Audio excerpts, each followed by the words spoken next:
Historia de la filosofía, por Nicolás Abagnano, volumen 3, 206, parte séptima, la filosofía entre los siglos XIX y XX, capítulo 7, el historicismo, 737, Dilthey, las estructuras del mundo histórico. La primera determinación categorial del mundo histórico, sobre la cual se fundan todas las demás, es la vida. Para Dilthey, la vida no es ni una noción biológica ni un concepto metafísico, sino la existencia del individuo singular en sus relaciones con los demás individuos. La vida es la misma situación del hombre en el mundo, en cuanto que siempre está determinada espacial y temporalmente, de modo que comprende también los productos de la actividad humana asociada y el mundo en que los individuos los hacen propios o los juzgan. Si la experiencia vivida es la vida en su inmediatez, el comprender la vida es su objetivación. Esta objetivación de la vida la designa Dilthey con el término hegeliano de espíritu objetivo.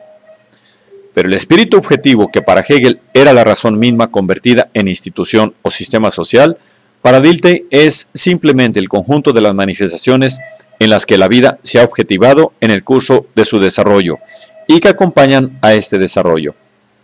Dice Dilthey: todo ha surgido de la actividad espiritual y lleva el carácter de historicidad, insertándose como producto de la historia en el mismo mundo sensible. Desde la distribución de los árboles en un parque, porque el orden de las casas en una calle, desde el instrumento de trabajo manual hasta la sentencia de un tribunal, todo en derredor nuestro y en cada hora ha sucedido históricamente.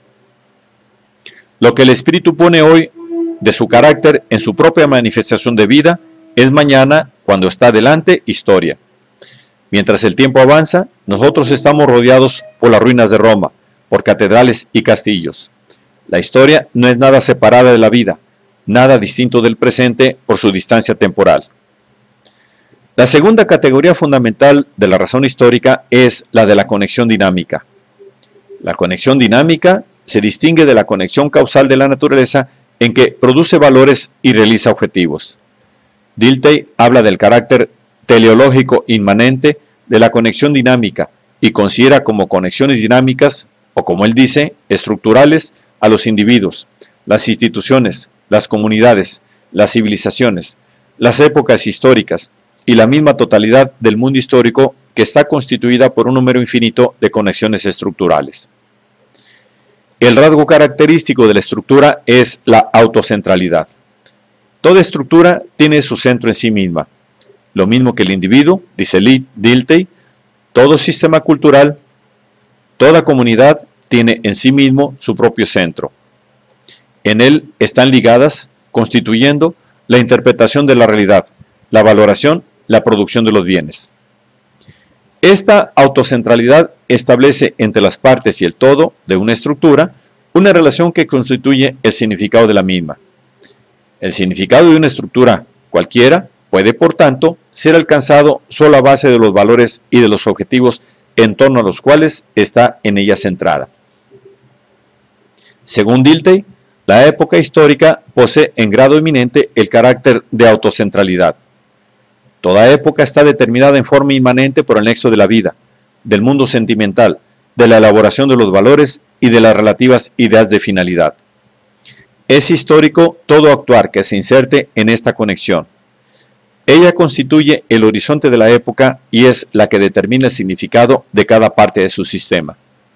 Esta es la autocentralidad de las edades y de las épocas, en que se resuelve el problema del significado y del sentido que se pueden encontrar en la historia.